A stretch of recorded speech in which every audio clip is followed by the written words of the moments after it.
తాకట్లో ఉన్న బంగారాన్ని విడిపించి ఆ రోజున మార్కెట్ ధర కట్టి మిగిలిన డబ్బును మీకు అందిస్తుంది కొమ్మూరి గోల్డ్. వాళ్ళు చాలా స్ట్రిక్ట్ అనమాట. వాళ్ళ స్టూడియోలో ఎలా అంటే సెట్లో ఆయన ఒక్కడికే చైర్ ఉంటుంది. ఆయనే డైరెక్టర్, ప్రొడ్యూసరు, స్టూడియో ఓనరు. మిగతా వాళ్ళందరూ షార్ట్ అయిపోయిన తర్వాత బయటికి వెళ్ళి కూర్చోవాలి. సెట్ బయటికి వెళ్ళి కూర్చోవాలి.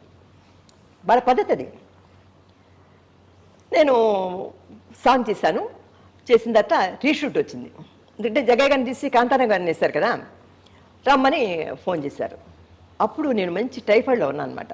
టైఫాయిడ్ అప్పుడే తగ్గి ఒక ఇదిలాగా సగంలో ఉన్నాను. వాళ్ళు ఫోన్ చేసి అప్పుడు రావాలి షూటింగ్కి, రీషూట్ అన్నారు. మా అక్క అయింది, మేము రాము.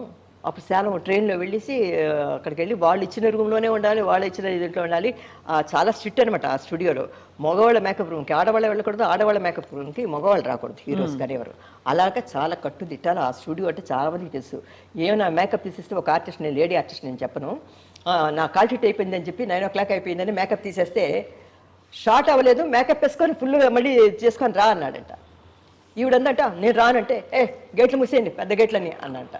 పెద్ద పెద్ద గేట్లు మూసారు, మోడర్న్ చేస్తారు అనమాట. అది మూసేస్తే మేకప్ వేసుకొని ఈ షార్ట్ వర్క్ చేసి వెళ్ళండి అన్నంట. పెద్ద ఆర్టిస్టే, తెలుగు లేడీ ఆర్టిస్ట్ వేసుకుందంట.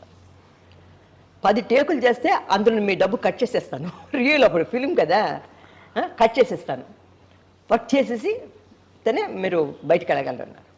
వాళ్ళు పొలోమని ఆవిడ తీసుకొని, ఆవిడ కొద్దిగా పవర్ఫుల్ లేడీ ఆవిడ, కొద్దిగా పొగురుగా ఉంటుంది. నేను చెప్పని పేరు చెప్పకూడదు.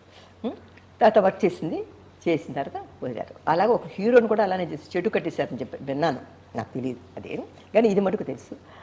అప్పుడు నన్ను రమ్మని ఫోన్ చేస్తే నేను అన్నాను, మా అక్క ఏంది, లేదండి మా అమ్మాయికి టైఫాయిడ్లో ఉంది రాదు, రీషూట్ చేయాలి, పిక్చరు డేట్ ఇచ్చేస్తాము, జగయ్య గారిని తీసి కాంతారావు గారిని ఇస్తాం, ఆయనతో సీన్లు వర్క్ చేయాలన్నారు. అప్పుడు మా సిస్టరు ఎలాగొస్తావు అంటే, రాకపోతే ఏమన్నంటే ఏదో బెదిరించాడు అనమాట అతను. మిమ్మల్ని ఏం చేస్తాను, కేసు వేస్తాను అది ఇదని. అప్పుడు ప్రొడ్యూసర్స్ కొంతమంది చాలా పవర్ఫుల్గా ఉంటారులేండి. కొంతమంది ప్రొడ్యూసర్స్ పెద్ద పెద్ద స్టూడియో ఉంటారు, కొంతమంది ఉన్నారులేండి. కొంతమంది మంచి వాళ్ళు ఉన్నారు, చెడ్డవాళ్ళు కూడా ఉన్నారు కొద్దిగా రఫ్గా.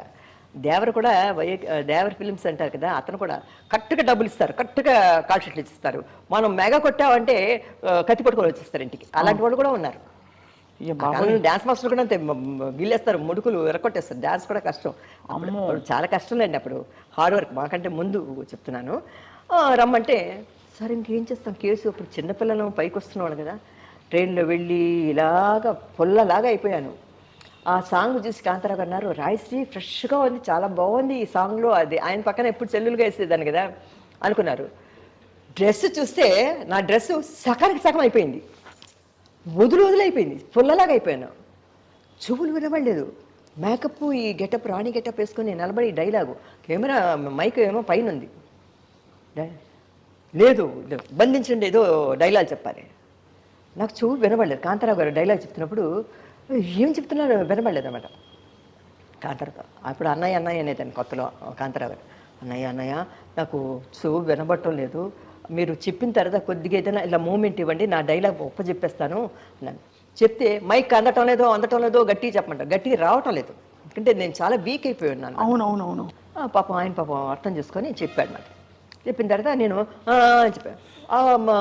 సౌండ్ ఇంజనీర్ వచ్చి సౌండ్ వినబడటం లేదు, వాల్యూమ్ పైన కెమెరా పెట్టారనమాట మైకు. అప్పుడు లౌడ్గా చెప్పమంటే అరిచినట్లు చెప్పాల్సి వచ్చింది అనమాట. కళ్ళు పీకిపోయాయి, ఒక కుర్చీ లేదు, ఒక లైటింగ్ అరేంజ్ చేసినప్పుడు ఒక కుర్చీ లేదు, కూర్చుందామంటే ఏం లేదు, నిలబడి కాళ్ళు నొప్పులు ఇవి నొప్పులు. ఆ పిక్చర్ యాక్ట్ చేసినప్పుడు నేను చాలా చాలా బాధపడిపోయానమ్మా. ఎందుకురా మా అక్క ఏంది టైఫాయిడ్, ఆ అమ్మాయికి పాపం ఈ డ్రెస్లు వేసుకొని ఇలా ఏలాడిపోయి ఏదైనా అయిపోతే ఏంటని. అది ప్రొడ్యూస్ తర్వాత మళ్ళీ యాక్ట్ చేశాను. ఎవరు మొనగాడు అనే పిక్చరు నేనును మోహన్, ఇతను ఎవరు తేనె మనసు హీరో కృష్ణను, అతను రామ్మోహన్ అతనితో ఎవరు మొనగాడైన పిక్చర్లో కాంతారావు గారు, జానకి గారు, అందులో నేను కాంతారావు గారికి చెల్లూరుగా యాక్ట్ చేశాను. వాళ్ళ బ్యానర్లోనే పెద్ద హీరోయిన్ అయిన తర్వాత అది యాక్ట్ చేస్తాను అనుకోండి. అదొకటి. కన్నడ పిక్చర్ యాక్ట్ చేస్తున్నానమ్మా. అంటే బెంగళూరులో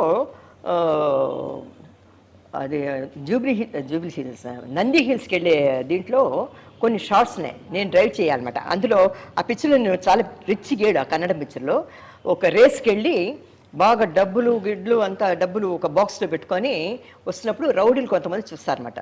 చూసి నా కార్ని ఫాలో అవ్వాలన్నమాట. వాళ్ళు ఫాలో అవుతున్నప్పుడు నేనే డ్రైవ్ చేసుకొని వెళ్ళాలి. అప్పుడు నాకు పెద్ద డ్రైవింగ్ రాదు. నేనేం చేస్తాను అంటే కార్ డ్రైవింగ్ చేసుకుంటూ కొద్దిగా పిక్చర్ కానీ నేర్చుకున్నాను. అది ఒక ట్యాంక్ బండ్ లాగా ఒక హైట్లో ఉంది, అక్కడంతా వాటర్ ఉంది, అక్కడ ఒక రో ఇలాగా కరువు చేసి ఇలా వెళ్ళాలన్నమాట. సరే డ్రైవ్ చేస్తూ అక్కడ బోర్డు అది ఉందన్నమాట, అక్కడ చాలా రిస్క్ డేంజరు స్లోగా వెళ్ళండి అని. ఆ కరువు ఇలాగ వస్తుంది అనమాట.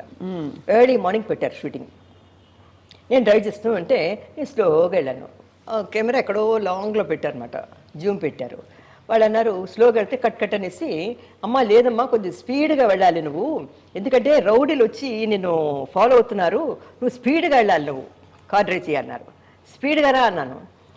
సరేలే మార్నింగ్ కదా ఎవరు వస్తారు ఎవరు ఉంటారనేసి చక్కగా డ్రైవ్ చేసుకొని చక్కగా కరువు చేసుకొని నేరుగా వెళ్ళాను.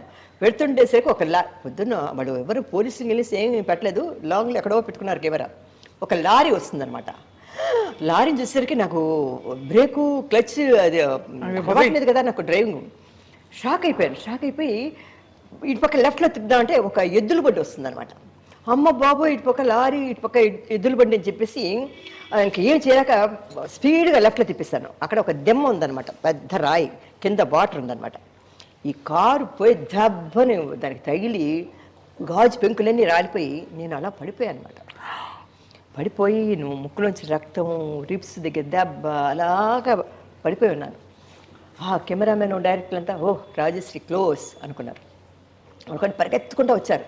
వచ్చేసరికి నా అవస్థ, ఆ ఫ్రంట్ గ్లాస్ అంతా విరిగిపోయింది, పెంకులు ఒళ్ళంతా పెంకులు. మెల్లిగా డోరు ఇదైపోయింది అనమాట. స్టీరింగ్ వచ్చి బాగా ఇక్కడికి రిబ్స్కి తగులుకుందనమాట. బయటికి లాగి తీస్తే అని ఉంటాం. అప్పుడు గబోని డాక్టర్ దగ్గర తీసుకొని పోయి నన్ను మళ్ళీ అదేమిటంటే ఆ పిక్చరు డేట్ ఇచ్చేసారు, రిలీజింగ్ డేట్ ఇచ్చేసారు అనమాట. ఇది అయిన తర్వాత నంది హిల్స్ వెళ్ళి అక్కడ ఒక సాంగ్ నాకు హీరోకి, హీరో వచ్చి నన్ను టీచ్ చేస్తుంటే నేను అటు ఇటు చూస్తూ వెళ్ళాలన్నమాట.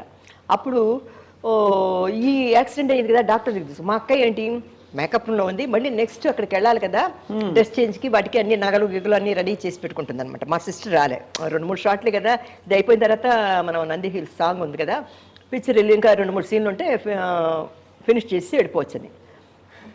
అప్పుడు అంతా దులుపుకొని ఏదో మందులు గిందులు ఇచ్చాడు, ఆ ముక్కు అంతా ఇచ్చేసిన తర్వాత రూమ్కి వెళితే ఒక స్మెల్ వస్తుంది కదా మెడిసిన్. మా అక్కని ఏంటి మందు వాసన వస్తుంది అంటే మెడిసిన్స్ అది ఏం లేదు ఏదో చిన్న యాక్సిడెంట్ అంటే అయ్యో ఏంటి అనేసరికి 1972 అది, మా అమ్మ చచ్చిపోక ముందు అనమాట. అదే ఇంకా చెప్పలేదు అప్పుడు ఫోన్లో, అది చెప్తే మా అమ్మ కంగారు పడిపోతుందని చెప్పలేదు. అది అయిన తర్వాత కొద్దిగా రెస్ట్ తీసుకొని అమ్మ నంది హిల్స్లో షూటింగ్ అది అన్నారు. అంటే సరే అని అప్పుడు కొద్ది వయసు ఉంది, చిన్నపిల్లలు కనుక హుషారు కనుక ఫ్రెష్ అప్ అయిపోయి అక్కడికి వెళ్ళి ఆ షూటింగ్ నడుస్తుంటే ఈ రిబ్స్ ఒత్తుకుపోయిందేమో, పెయిన్ అనమాట, ముందు అతుక్కు రిబ్స్. అప్పుడు నేనేం చేశాను అంటే ఒక హ్యాండ్ బ్యాగ్ ఒకటి ఉంది తగిలించుకొని నేను కోపంగా ఇలా వెళ్ళిపోవాలన్నమాట. హీరో వెనకతల పాట పాడుతుంటాడు, ఆ హ్యాండ్ బ్యాగ్ ఇక్కడ పెట్టుకొని నొక్కొని చెయ్యి ఇలా పెట్టలేం కదా. అప్పుడు నడుస్తూ వర్క్ చేస్తాను, ఆ సాంగ్ అయిపోయిందంట. వాళ్ళు కొద్దిగా మేనేజ్ చేసి ఇటు నుంచి అటు నుంచి కెమెరాలు పెట్టి తెలుసు కదా మన దీంతవరకు తీసి క్లోజప్లో అవి తీసి ఫినిష్ చేశారు. అదంతా అయిపోయింది.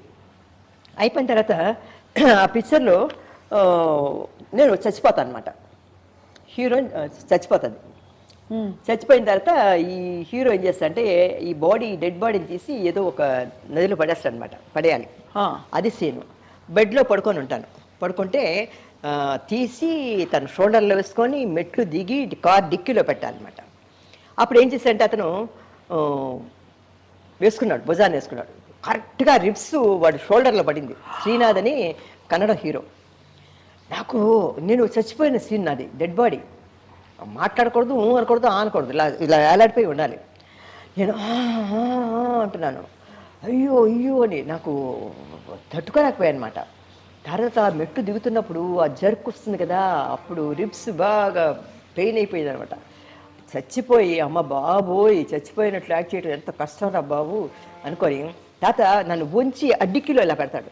పెట్టేసరికి ఇట్లా ఫోల్డ్ చేసేసరికి అప్పుడు ఇక్కడ రిప్స్ దగ్గర ఇదవుతుంది. అమ్మ బాబోయ్. రిప్స్ కదా ఇక్కడ.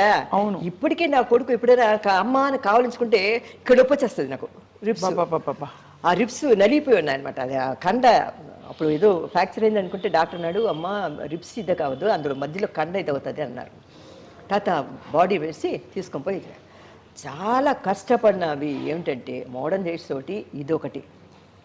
పాముతో పులుతో చేయటం పెద్ద నాకు సర్వసాధారణం అయిపోయింది. చిలకలు రామచిలకలు వీటన్నిటితో యాక్ట్ చిన్న చిన్న వాటితో వాటి అన్నింటిలో. కానీ యాక్సిడెంట్ అవ్వటం అదే మోడర్న్ డేస్ టైఫాయిడ్ వచ్చినప్పుడు ఈ రెండు నాకు చాలా ఏదో గండమనే అనాలి.